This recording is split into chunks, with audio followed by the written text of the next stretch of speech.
I think this is the first time we've seen genuine heartbreak and genuine tears from Jasmine. So in this episode, Jasmine's at the post office. She's going to ship a bunch of toys and games and fun things to her sons in Panama. Michelle, aka her sister-in-law and her new bestie, meets her at the post office to help her send some stuff to her sons. I guess she found some new toys, and I thought it was really sweet that they became best friends, and their dynamic is totally different now from when I first saw them together at the Italian restaurant. There were a little awkward vibes, and she was a little standoffish, but now they really do seem like best friends. What's been happening? I haven't really, got a chance to chat with you.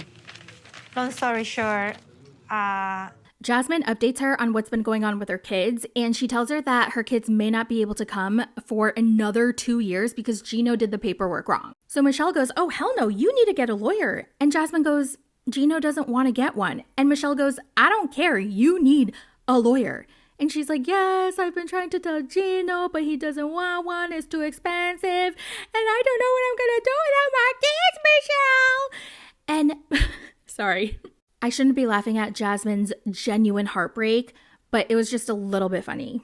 I want to jump in the next flight. I want to go back home.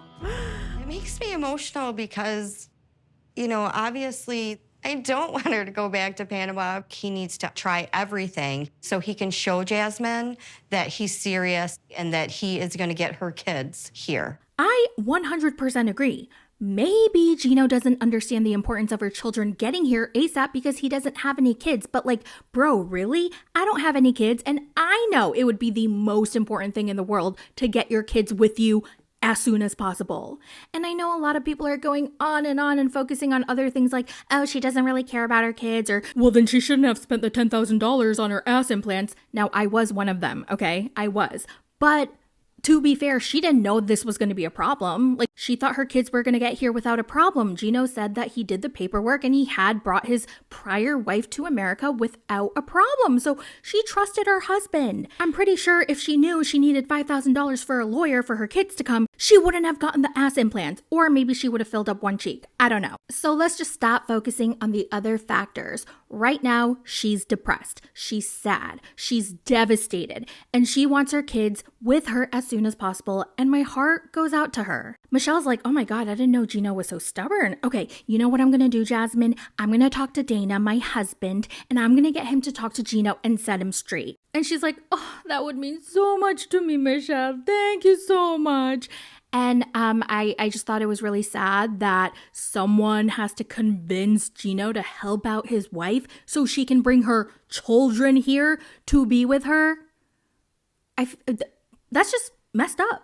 I'm definitely going to tell Dana and have him talk to Gino and knock some sense into him. I don't want you guys to feel like you have the pressure. I don't feel pressure. Jasmine, you're my family now. I want you to be happy. I want you to have what you want. Now, Gino and Dana are washing the car, or they're looking at a car, or I wasn't really paying attention, but Dana does what he's got to do. Okay, he understood the assignment and he's about to complete it correctly. So he's like, by the way, Gino, oh my God, is it going to really take 2 years for her kids to come?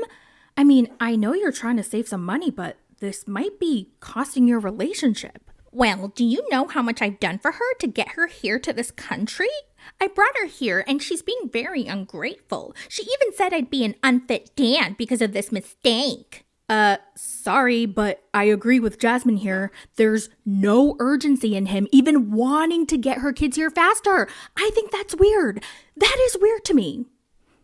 It's almost as if he doesn't want them to come. Dana goes, well, it's 2 years and she's gonna be without her kids. That's a lot of milestones that she's gonna miss, If the kid's 11, then by the time 2 years is over, he's gonna be 13. Can you kind of understand that? Well, that's the worst case scenario. The 2 years, it's going to take at least 9 months anyway. And the lawyer wants to take $5,000 and I don't have the money. You don't have $5,000? Well, yeah, I've already spent more than enough on the wedding. Dana kind of rolls his eyes because he knows Gino's full of shit. And he's like, I don't know, man. There are certain things you're going to want to spend your money on. And I think kids should be one of them. I totally understand how she feels. It's her kid. But to put all this pressure on me, it's her children. Yeah. She's responsible to make sure all this is right as well. Can you imagine how she feels? Gino, I can't go without seeing my kids for 2 years. Wow, not me agreeing with Dana. Sir, mister, ma'am, sir, mister. If you're watching this, I am so sorry for judging you so poorly last season when we met you at the Italian restaurant.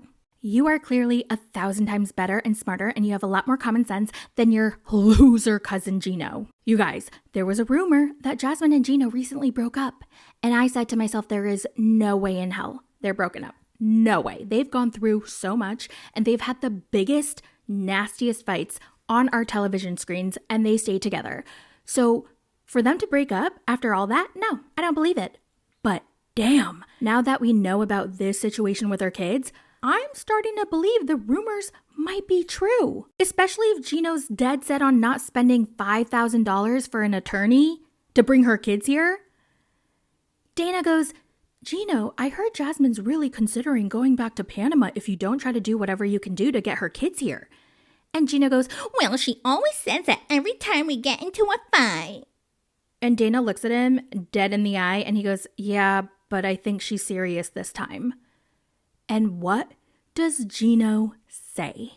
To sacrifice our entire relationship after everything we've gone through. For her kids? Yeah, you dumbass. We're not talking about a Chanel bag over here. We're talking about our kids. I can't believe the words that were coming out of his mouth. Dana has the patience of a saint. He's literally having to spell it out for him. Well, I think it has to do with her kids more than it having to do with you, Gino. You get it now, ding dong? I don't think it has got as much to do with you as it does with her missing her kids. I cannot believe he actually said, well, I can't believe she's willing to throw this all away. Yeah, if you're not going to do anything to bring her kids over here, like you're not even trying. That's the thing. He doesn't care. He's just like, no, I'm not doing it. No, I don't have the money. No, I'm not going to do it. Well, Jasmine, I know, no, they can wait. Bro, no. So the next morning, they head over to their wedding photographer's studio to see their official wedding pictures. And the photographer hands over a book, like an ancient photo album book, the ones that you see in the 1980s and the 1990s, you know, the really old ones that our parents used to use. And I was like, what the hell is this? Why is it not printed in a hardcover, nice book with like the pearl sheen sheets? Like, what is this photo album? I was shook. I did not understand it, but whatever. The photos were beautiful. So they're looking over the photos. Jasmine mentions her hair and how she's been very self-conscious about her hair loss. And you can see her hair has thinned out a lot. That is how I know she is truly, truly depressed and stressed, because she has a really bad bald spot and her hair is visibly thin. She's not dressed like her usual self. Like her spark is gone. If you have alopecia, which I do not, thankfully, but my friend does, and she says when she's very stressed out, her hair loss is like insane. I consider myself a very joyful person, but lately I feel anxious, a lot of stress and loneliness. And she breaks down. And I don't think the photographer was expecting that, because it wasn't like a, oh my God, these photos are so beautiful, I'm so happy type of cry. It was a, oh, I'm so depressed, I hate my life right now kind of cry, you know? And she's just sitting there awkwardly like, At this day, I was so happy. I was so hopeful. I thought that this was gonna be my happily ever after. I feel so different right now.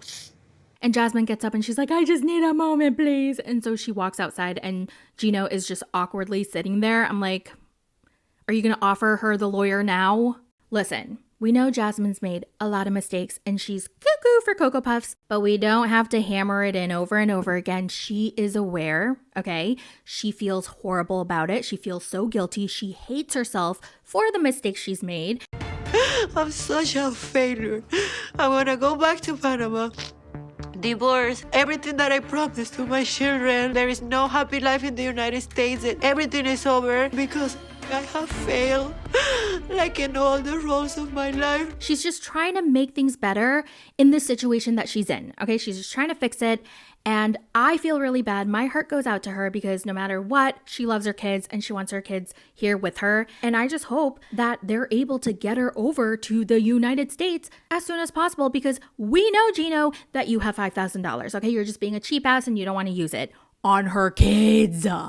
That's the crazy thing. It's like she's not asking you for a Louis Vuitton bag or a pair of Chanel espadrilles. She is asking for $5,000 on a lawyer to bring her kids here. How many times do I have to say that? Like, how many times have I said? I cannot wrap my mind around how nonchalant he is about this and how he's so stubborn about, Yeah, we don't have $5,000 because we spent so much on this wedding and they can just wait. I just don't get it. What do you guys think? All right, y'all, with that, I'm going to go. I hope you guys have a wonderful day, and I will talk to you guys in the next one. Bye. It's a recap. It's a recap.